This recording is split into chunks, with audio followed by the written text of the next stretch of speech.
Good afternoon, everyone. Good afternoon, sir. So, how are you today? We're fine, sir.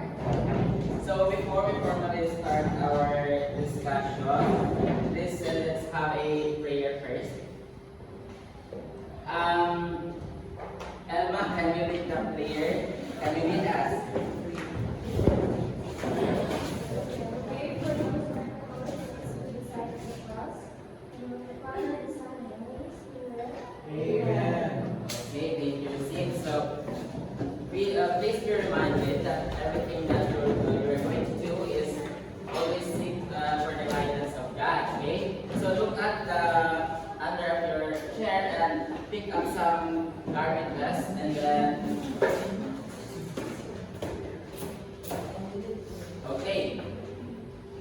As I observe that everyone is yawning and a little bit of sleepy, which is understandable because it's already an afternoon. So let's have an icebreaker or energizer. So let's stand, everyone.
Okay, please, everyone. So, is your inner already nabuhay na ba? Yes, sir. Okay. So, as I observed that there is two absences today, and it is Nawal and Shine. And that's okay because the maximum of all of you are here, so give yourselves a Mabuhay Club. Do you know the Mabuhay Club? No, sir. So this is what the Mabuhay Club is. So 1, 2, 3, 1, 2, 3, Mabuhay. Okay. 1, 2, 3, go. 1, 2, 3, 1, 2, 3, mabuhay. And before we start our discussion, I will read our classroom rules. So this is the classroom rules that we have agreed. So first, we need to stay focused. So for the whole discussion, I need all of you to stay focused for you to understand our topic and also maintain a positive attitude. This is a must. And then always come to school ready to learn and respect one another and then try your best. Okay? Yes, sir.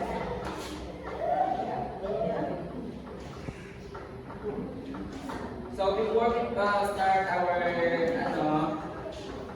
activity, this is your group.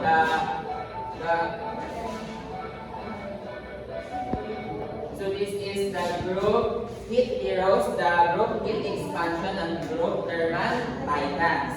Okay? So for your activity, I'm gonna show you an images and then an image of bridges, railways, and power lines. So in your notebook, write one thing you noticed and one question you have about them. Okay?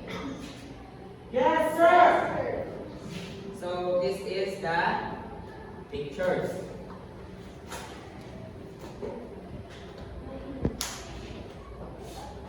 So did you observe the pictures? Yes, sir. So, like, based on instruction, you need to take note what did you observe observe about the pictures and you need to have one question. Okay? So are you done, class? Yes, sir. Okay. So let's proceed to our next activity. Now, so from group thermal titans, what you have observed about about the pictures? Jula, sir. Yes, Jula. Go to the I observed that the railway Yes. expanded. Okay, you have 8 points. So how about the group expansion expert? Precious, sir. Yes, Raisha. So we observed that some metals rational enough, like the vulcanized Okay, very good. Take it with you. How about the hit hero? Doon, sir. Yes, go on.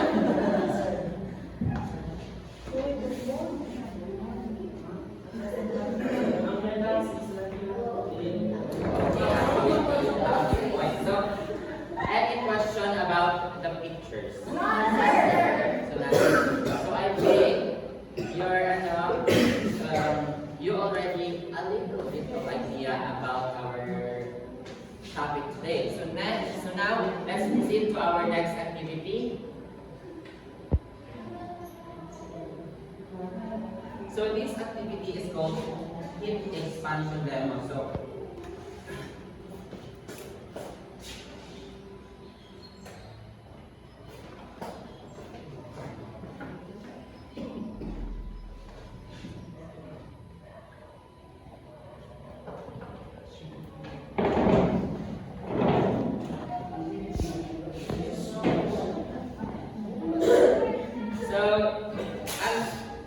watch as I hit this metal road, okay, and observe and be ready to answer. So what will happen for this one?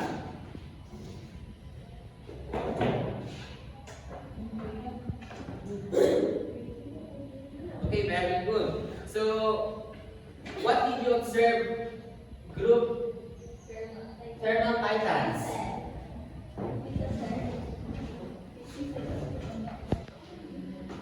So based on what we have seen on your demo, sir, so as you pick up the metal rod, so it expands. Okay, very good.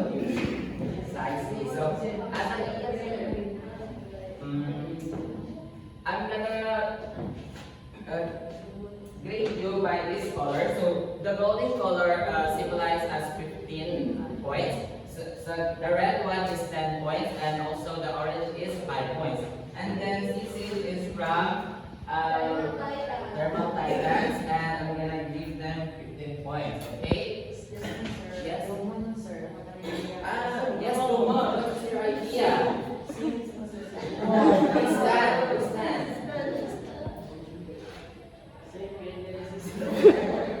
Okay, so you will also have an idea, so I'm gonna give you a 10 points. Okay. So how about the expansion expert? Yes. Yes, Raisha. So we observed when we heated up the middle rod, it heated up also the metal, and by that the immersion event. Yes, very good. You have this idea also. So I'm gonna give you also a 15 points. Yes. I don't know, sir. Okay. And now, did you understand our activity? Yes, sir. Did you enjoy? Yes, sir. Okay, are you ready to conquer the next activity? Yes, sir. So the next activity is called metal road expansion task. So I'm gonna give each group, I'm gonna give you a metal, and this time you are the one who needed this one and observe. Okay?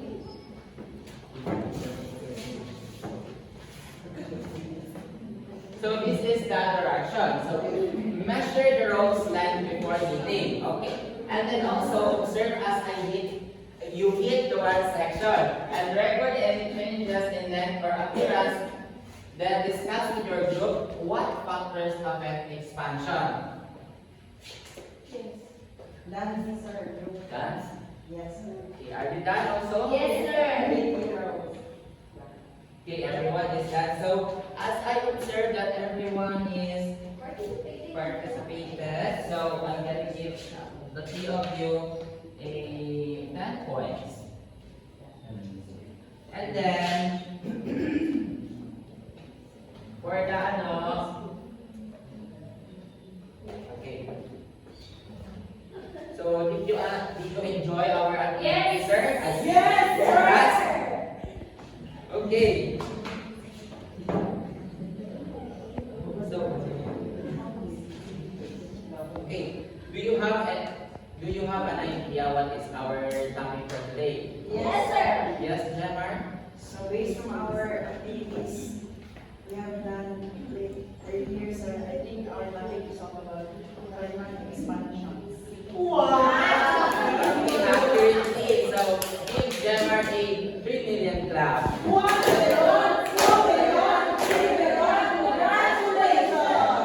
Before we start our discussion, so this is our learning objectives. Everyone, please read. Students will be able to describe how solids expand when heated and contract when cold. Identify and look for examples of thermal expansion in solids and predict the consequences if expansion is not accounted for. Explain how engineers account for thermal expansion in the design of structures and materials. Amen. So now let's start our discussion about thermal expansion of solids. So what is thermal expansion?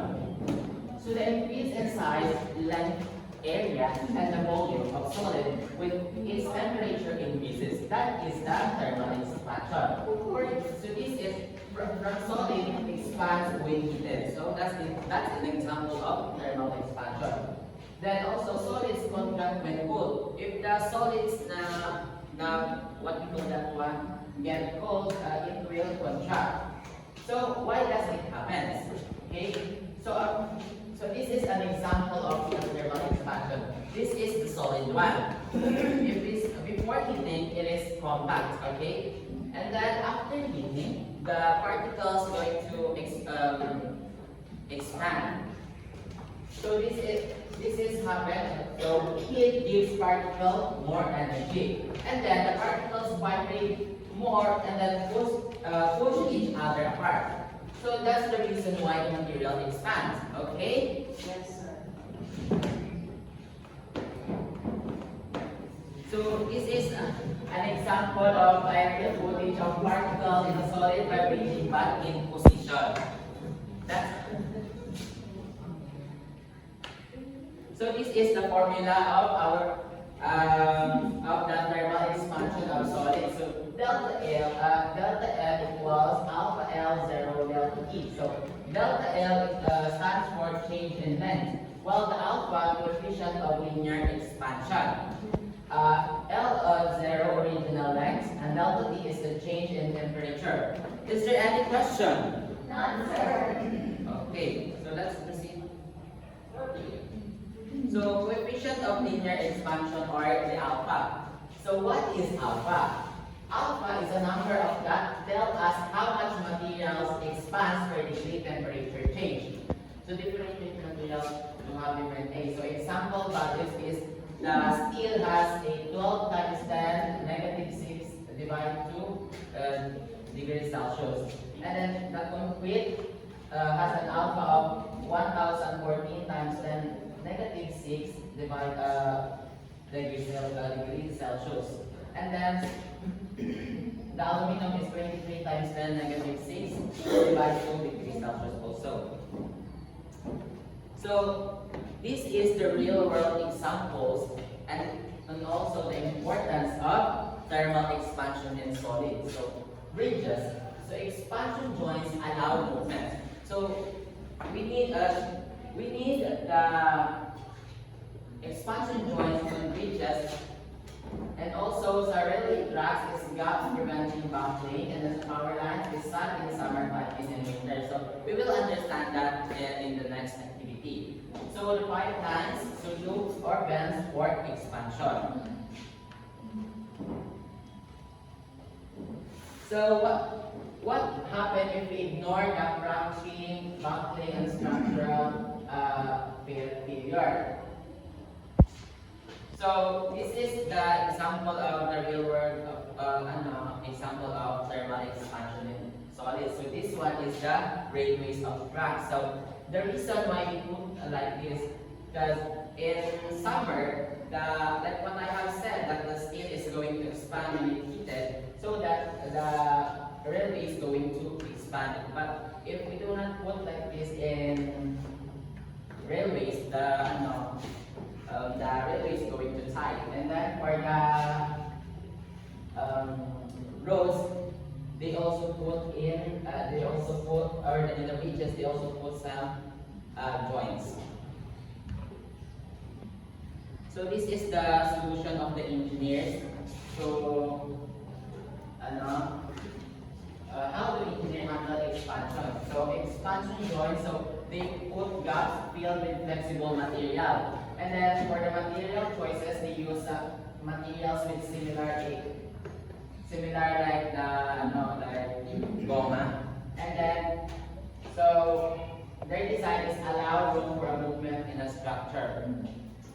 So why this is important? So the importance of thermal expansion of solids is for the safety sa para mataas ang sa buildings, and also the cost effectiveness. So this is the material that we use in bridges. So this is the movable count plate, fixed count plate, so anchor system, rubber bearing, steel rope, and support system. Did you understand our topic, class? Yes, sir. So, as you have said that you have understand our topic, so let's have a next activity. Are you ready? Yes, sir. Are you ready? Yes, sir. Okay, so this is our activity, last activity.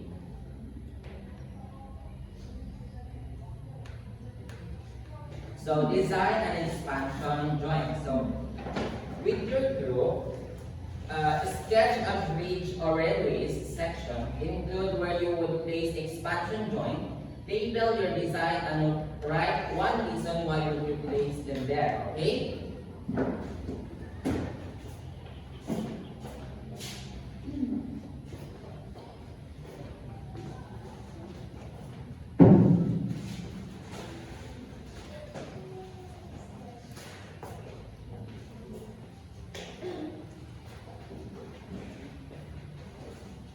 Are you ready? Yes, sir. So your timer starts now.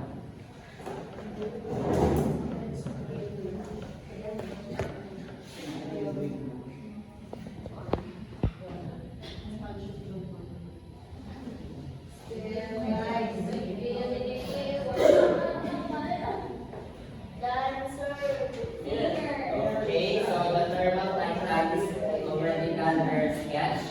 Yes, sir.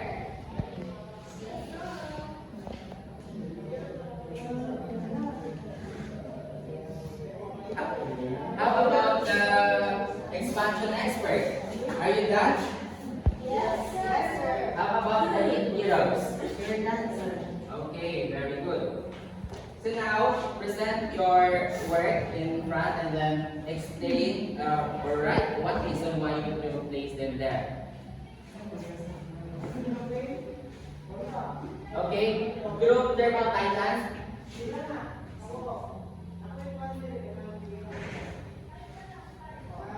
Are you done, class? Yes, sir. Okay.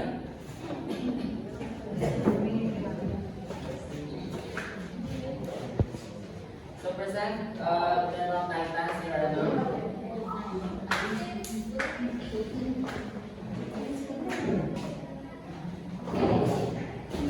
As you can see, this is a railway to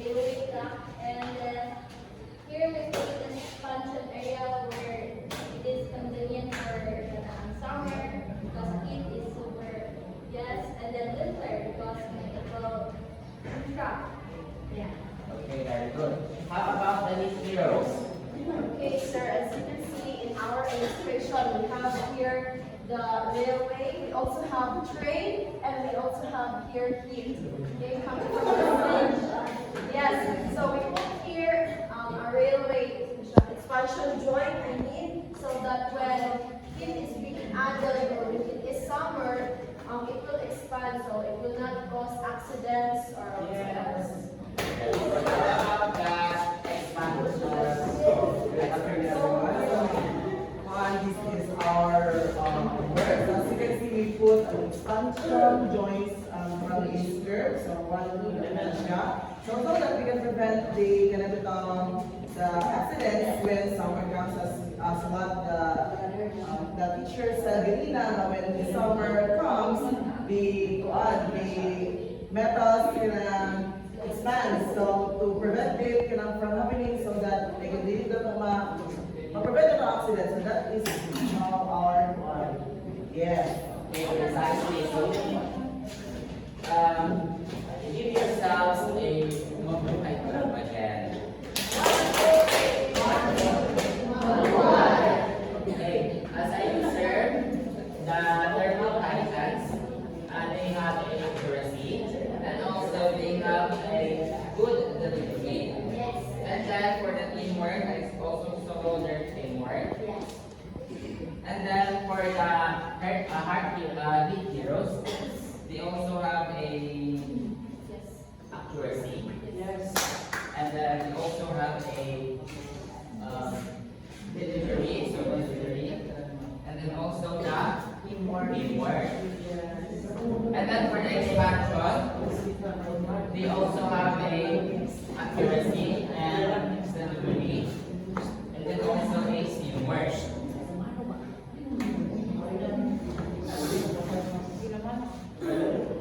So did you enjoy class? Yes, sir! Okay, so now, let's have an assessment. Are you ready? Yes, sir! Okay. Dumon. Tanda sa For the assessment, pick one of your members and let them answer my questions. Okay? So, pick Shula and sa group. Okay, and then to the group, heroes. So we have Jamar. So, Jula, what happens to a solid when heated? A solid when heated, it will expand because the heat causes it to expand. Okay, very good. How about Kurt? Give one real world example of thermal expansion. So an example of a real world an example of thermal expansion in a real world setting is real world, a railroad, so automatic sa state. So ito siya example of thermal expansion. Then Jamar, why do engineers need gaps and bridges? So without our classmates, without our So based on that question, why do engineers leave gaps in bridges? Because in order to avoid future accidents, as humans, that's awesome. Okay, very good. So, I'm gonna give you an accuracy delivery and then a delivery for 10 points. So also everyone have a good accuracy and delivery. And now, so this is your quiz. So everyone get one worksheet of paper and answer all of these questions. Okay? Yes, sir. That's it! Okay, very good. So, do you understand our topic for this afternoon? Yes. Is there any question? Any clarification? Any contradiction? Okay, very good. And now,